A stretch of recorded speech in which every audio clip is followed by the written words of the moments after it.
Somaliland nela kuma dorsadeen muuqa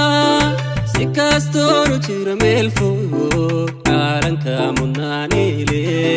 dhulkana muhiimiya caalanka mudnaanile dhulkana muhiimiya Somaliland nela kuma dorsadeen muuqa si kastoo jira meel fog caalanka mudnaanile dhulkana muhiimiya caalanka mudnaanile dhulkana muhiimiya baradii hal abuurkiyo waxay Hargeysa kugu tiri hadii cod halaasiye ruux loo hibeeyo ku hormoodi jiro ada aan ku hubsanay hanaqaadka faneed calankiisa hooyo hagardhiye xiriir hubaal ku soo dhawow mareer ku taaliyo sidii lama dhabiyada ama dhaga xaluul waa lagu haweeyo hubaal bandhigaaga qalbiga isku hiroobiyo dad baa isku heli doonay horta xiriir soo dhawow mardibsaday kogantaada udidaha ka murugooday mardibsaday hawraar cudoon iyo murti aan la huraynaad harqin doonto hadalka ma jooge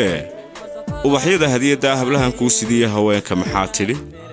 dhaqan hufaniyo uqado cambaad hido raadaye horta quruxay ma hargeysaad una degantahay horta quruxay ma hargeysaad una degantahay haddaba bandhigan xiriir oo la filayo inuu noqon doono kii ugu saameynta badnaa ee gabagabada sanadkan 2020 ayaa wuxuu ka qabsoomi doonaa hoteelka Mango Garden waa 1 bisha December qiimuhu waa $20 kaararka waxaad ka heli doontaa qaybaha kala duwan ee qurux bila sida Adera Mall Chigjigayar iyo theaterka sidoo kale waxaad ka heli doontaa Jumeirah waxa kale oo aad ka heli doontaa kaararka xarunta Furla Media Production oo ku taala agagaarka hoteelka Safari showgan waxa ka soo qayb gali doona dhamaanba kooxaha iyo fanaaniinta magaalada Hargeysa hadaba hamogaan bismillaahir rahmaanir rahiim dhamaan ummadda Soomaaliland meel kasta jooga waan salaamayaa gaar ahaan shacab weynaha ku sugan caasimada Hargeysa taasoo waqti la qaadan doona hadii Ilaahay yiraahdo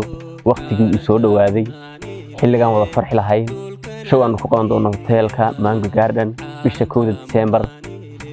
insha Allah waqtigii waa gabaabsi weyn soo gaaray waqtigeennii habeenkaynu wada farxi lahayn kaarasho waxaad ka heli kartaan qurxlo laba meelooda Jumeirah Furla Media